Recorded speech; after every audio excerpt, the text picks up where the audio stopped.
And welcome back. It's now 8 minutes away from 7 o'clock, and as promised before the break, we're sitting down talking with PUP mayoral candidate from Benque, Viejo, Alfredo Kuylen. Good morning and welcome to the show. Morning. Thank you for inviting me. We're glad you accepted to come. And we're just going to start off with getting a little bit of your background and getting an idea of why you decided to throw your hat actually in the political ring.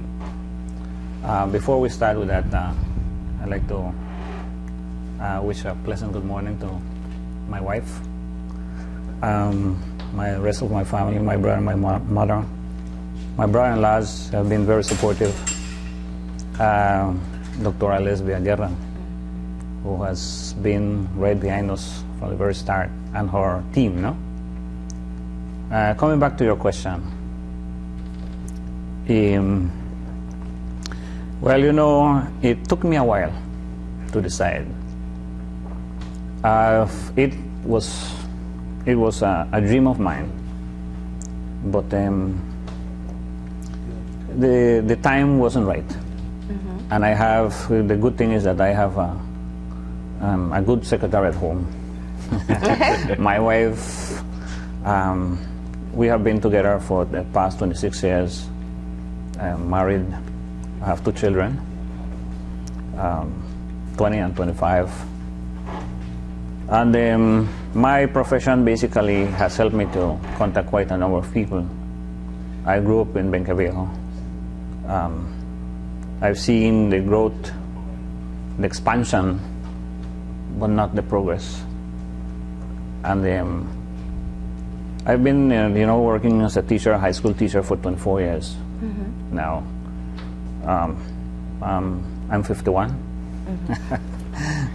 What was the hold up for you before, and what makes this the right moment? Okay, very good question. People came around and they told me, you know, Mr. Kuylen, or Maestro as they call me, he would be a good element to run, because they are usually seeking people that they believe, no, could do the job.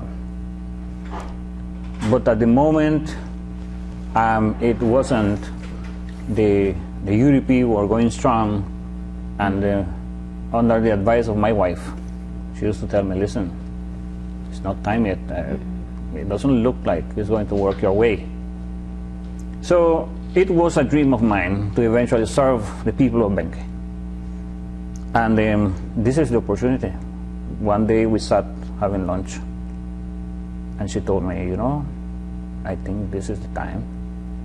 But I didn't want to make the move without their blessing, my wife and my children. So they did. They said, you know, Dad, I think it's time. Give it a try. Whatever comes out of it, no, whether win or lose. I said, well, let's take it. And this was my chance. You actually had to go through a convention as well, so you've had your first test so far. Yeah, I tried my very best to be honest in the fact that, well, I'm green in politics. I'm a teacher by profession, so I'm just starting to learn the ropes, no? I found that going to a convention, the democratic way to do it was to get nominated, no? At the beginning, we started with, you know, I was the only one, but then another 2 candidates appeared, and this was a delegate convention. We wanted to reduce the amount of infiltration for the benefit of the party and for the benefit of the people of Benque. It's a trick that is used to get the weakest one to win, and then later on they come and they smash him. And so it worked fine. I mean, I won. The percentage of votes was high. Now, what about, let's talk about what makes you best fit as the mayoral candidate for the People's United Party.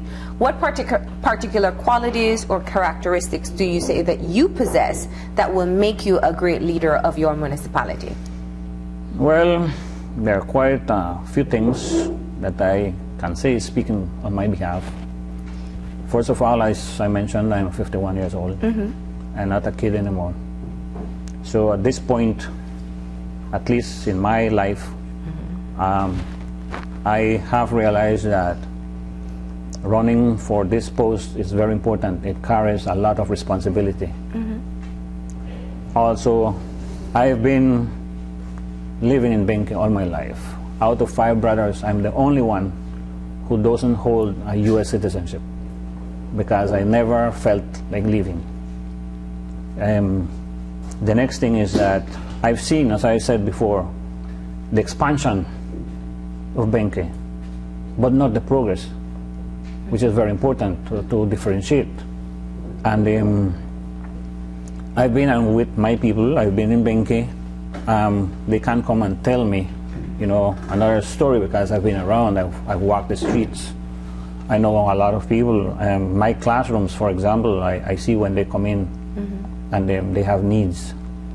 And these needs reflect the problems that are present in my community.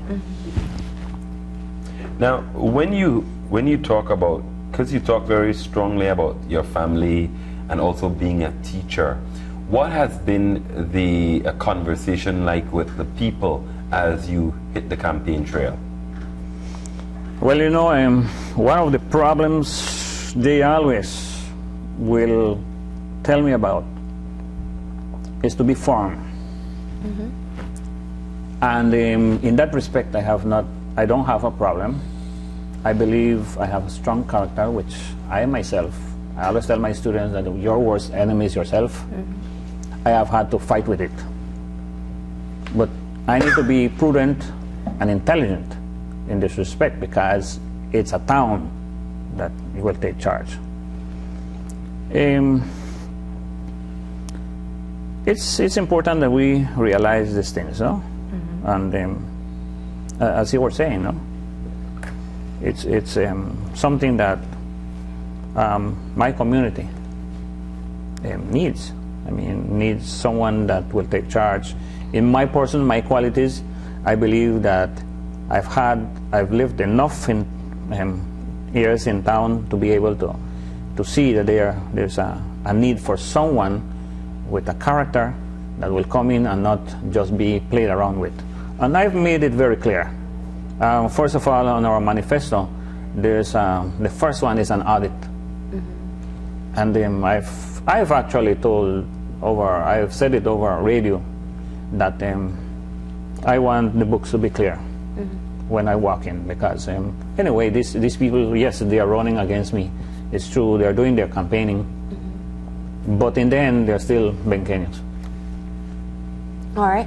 Now, that leads us to our next point, to talk about what your particular platform for your campaign is.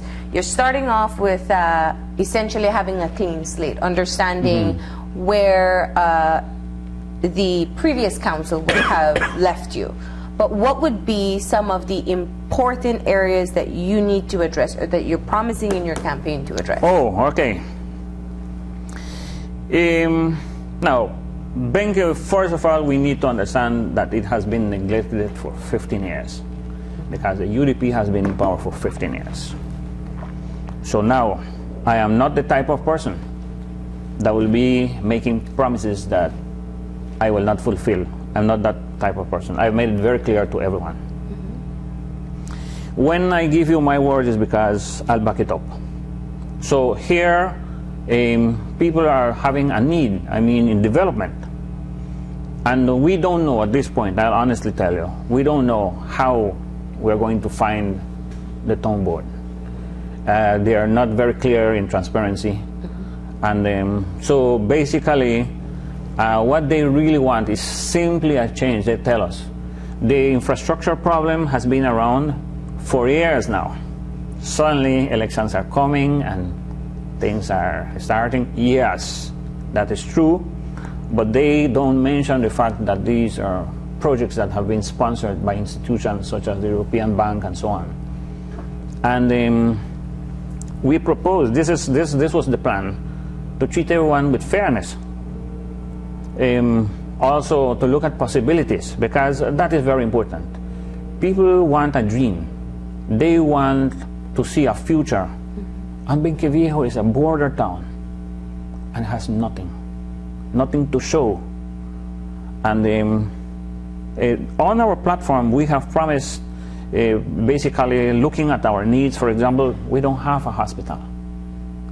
My two sons, one was born in San Ignacio and the other one in Benque. They cannot say they are Benqueños.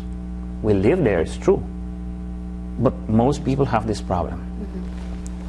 For example, the simple things as garbage disposal.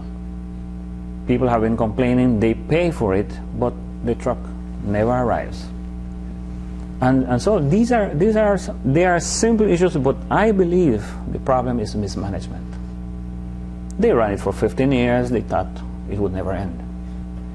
And here I am, a problem for them. Now, you're talking about some of the primary issues that you see. You talk about transparency. How will you improve transparency, for example? Well, transparency, let's start with the books first. I want to make sure that I don't want to take something over. I don't know what they left me behind. So the first thing is an audit. And from there we move on. People who know me know that it's true. I try my best to be an educated person. I mean, respect and so on, all of that. But there are limits to everything. And something that I will not, and I do not allow is, I mean, in this respect, the mismanagement of the funds, we won't be able to move ahead if we don't know exactly where we stand. So transparency for me is very important, to know exactly where are the monies, where are they coming from, and how are they being spent. So after you have cleared the books upon entering, what is your strategy to ensure that if you are elected as mayor, that your council would be transparent? All right. This is important. When the leadership is good, it usually is seen down there. When you have poor leadership, you can actually see it. And that's what we're having in Benque right now. The mayor, I think quite a number of people do not understand what it entails to be a mayor. And I think that is one thing that we have to understand. So in this case here, it is true that I am not going to be the boss, because it sounds like you are going to take possession of something. But I've been working with the team from the 3rd week of August.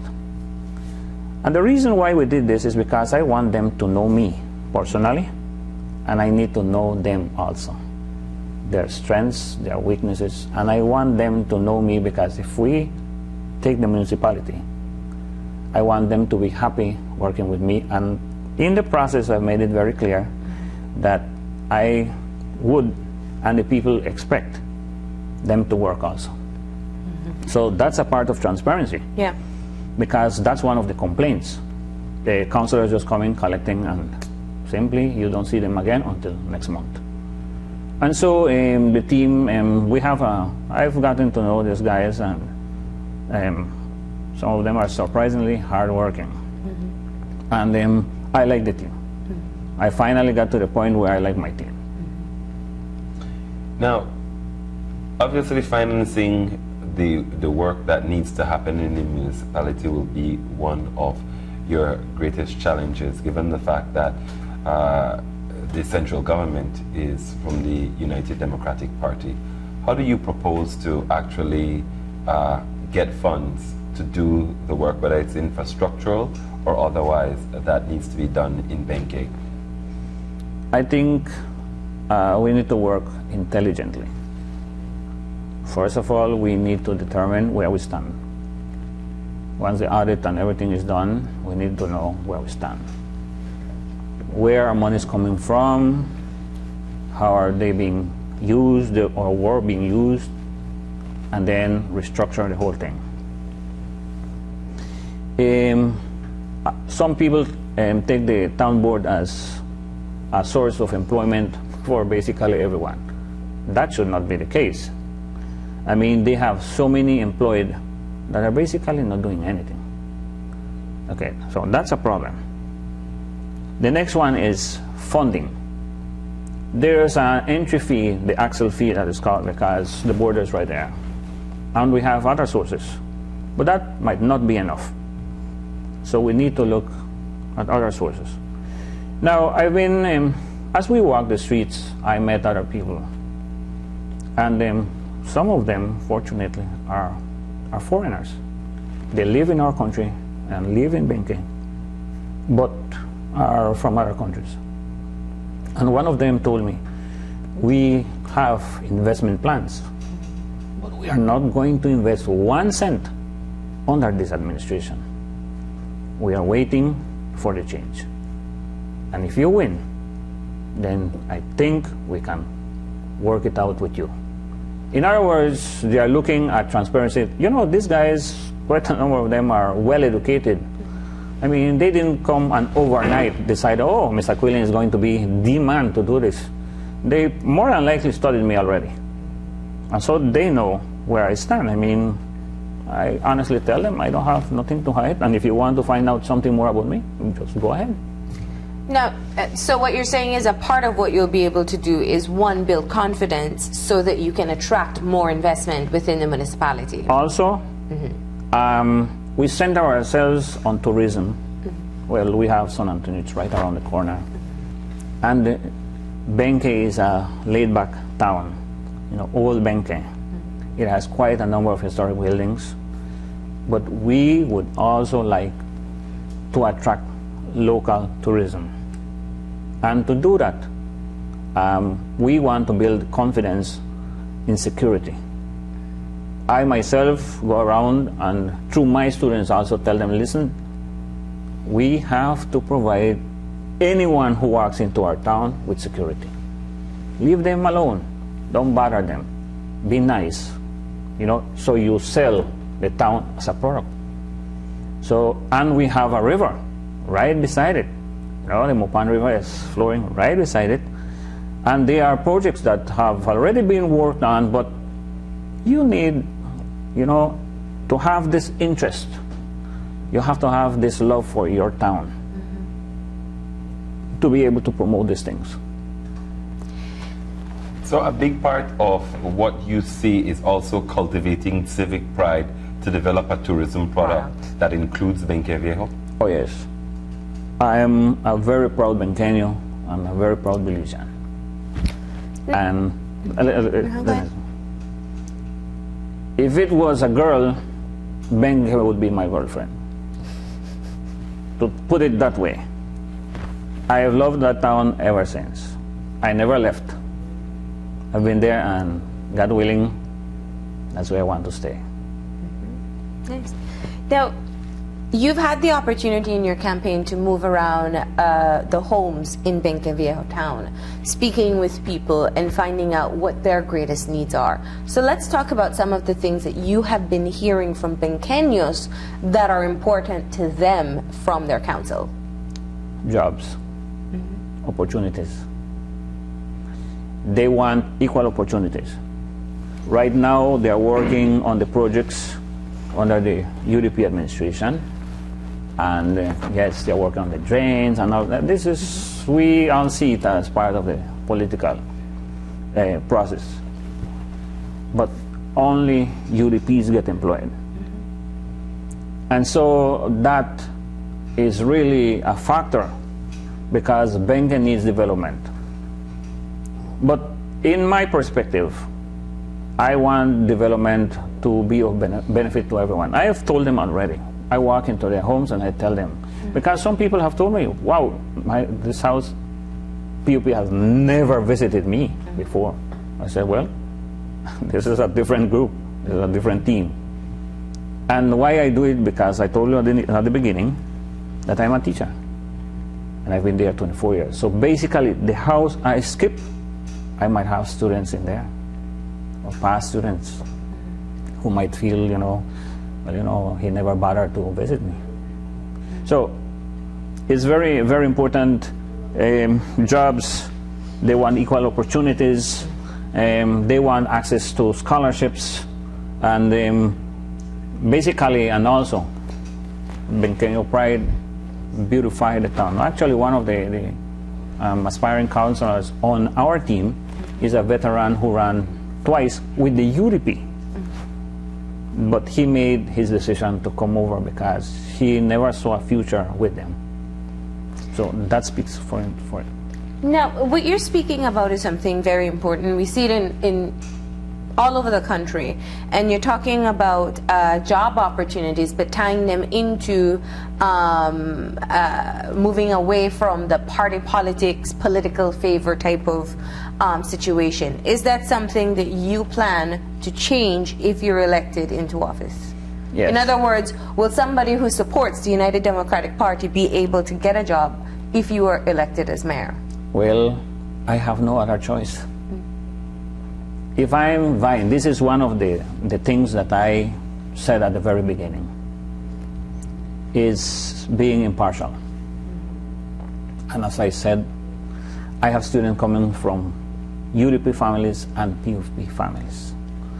And from both of them, I have some very good students and past students. 24 years, I've been teaching 24 years. Some of them are already with families. I got frightened the last time because I found out that one of my past students had a child that I'm teaching now. And I realized that now I'm 51, suddenly. And so it's going to be difficult. That's why I told them at the beginning to the campaign, I cannot skip a house, because I never know who might be living here, who might be living there. And I do not want to offend. If I'm going to serve the people, I want to serve them right. What do you see as, from the conversations that you've been having with people, are the pressing needs, and how will you address those priority areas? Some of the needs, as I said before, there's an urgent need for jobs. There's a dependency. You see what happened, the current administration created a dependency, favors, money-wise. And that's why they have been strong. They found out it was easier to buy the vote than to create jobs. And I dislike that. That does not go with my mentality. That is, I believe, one of the reasons why I chose to run for the PUP. I don't believe, and I've always said it, of using people for my own purpose and benefit. I stand strongly against that. So jobs, opportunities, schools, you know, the schooling, some of them have difficulty even getting the most basic. But if there was a source where they could be employed, they were more than likely be able to get rid of that political influence. And so that's what we want. We want to bring in sources and the revenue so that, you know, they have an opportunity. And because right now, quite a number of them are depend. That's why I hate the fact that they depend because of a need to have to go and beg for assistance. And that's where they take that opportunity. I dislike that. Now, in addition to hearing from people the things that they would like to see addressed, I'm sure that you're able to hear some of the tough questions from them as well. What would you say is a part of a challenge you face in terms of getting into office, or a criticism that people hold against you? Well, I honestly haven't really heard anything that, you know, would shake me. Okay. So let me give you a specific then. If your competitor, for example, has been in city council, and you started off this conversation saying that you're new to politics, do you think that that's a disadvantage for you, given the fact that your opponent has some actual time in office? Now, we need to define what is politics first. And politics entails dealing with people and trying to solve problems. And in our country, which we call a democratic country, which is, to me, not really fully democratic, if that is, my personal belief. They might be there 100 years, but I've been dealing with people ever since I started the teaching profession, and I'm not just a teacher. I'm the type of person that I can pick up a shovel because I've done it before. I've done it. Spend some time under the sun. Actually, I like it because it's so relieving. It relieves some stress. I know about mixing cement. So taking and mowing the lawn, that's something that just natural. Picking up a machine, another thing. That's the way I grew up.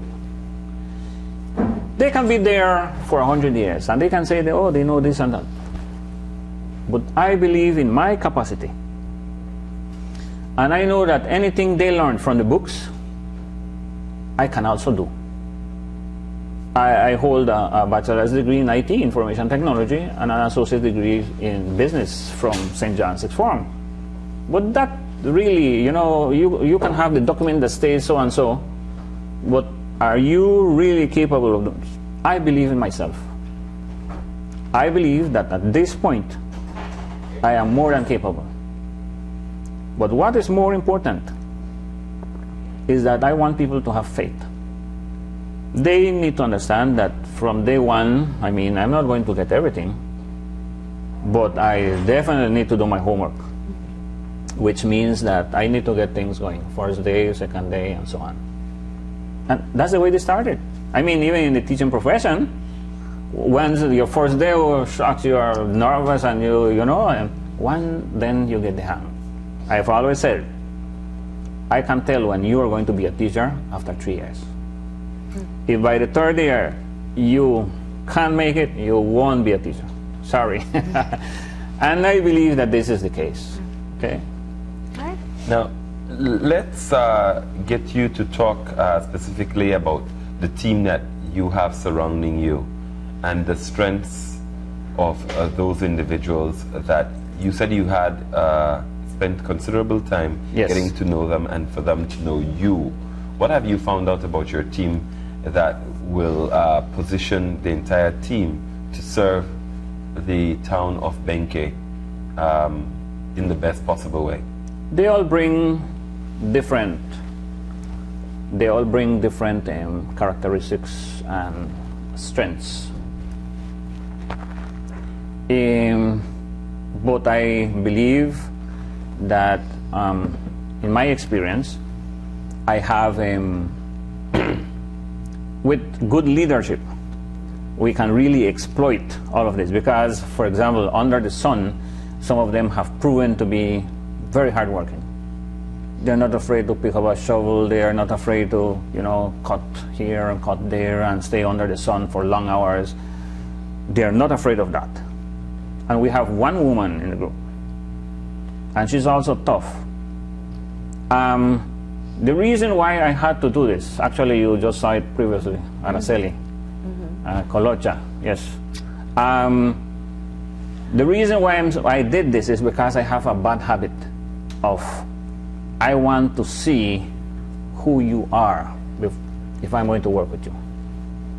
And even though sometimes people think that, well, I don't really pay much attention because sometimes it's because I'm thinking, I'm analyzing, I'm evaluating.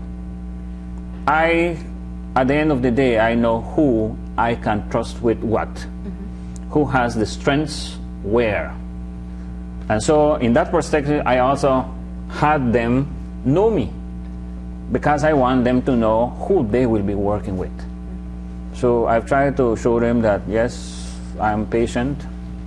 Yes, I like to work with everyone because I don't believe myself above anyone just because of my education. But yes, if I'm elected as mayor, I will be the one in charge. So yes, there are counselors and they definitely want their assistance because the more heads, the better. All right. Well, we want to thank you for joining us. Are there any final thoughts you'd like to share with the voters of Benque? Well, first of all, I definitely would like to thank them for their actual support and also ask for their support on the 4th of March. They are not voting just for me, they are voting for the town of Benque Viejo. I just represent the People's United Party, but the change should bring assistance, that much needed assistance and progress to our town itself, irrespective of who you are. So I'm open to all of these people. Not because you are not from my party, that means you are left outside. Nothing like that. I have nothing like that. We have even visited, like the Jehovah's Witness, who tell you plain and straight, we don't vote, but they pay their taxes. So why not visit them? All right. Well, Alfredo, thank you very much for joining us. And of course, on March 4th, we'll have teams countrywide, including Benque, to be able to follow up on what takes place that day. Marlene, thank you very much. It was a pleasure being here, even though I had to actually... Thank you for waking up so early and driving here. We appreciate but it. if it's for the benefit of my Benqueños, I am more than happy to be here. All right. Thank you once again. We're going to go ahead and take a break, and when we come back, it is to focus on CARICOM and CSME. So stay tuned.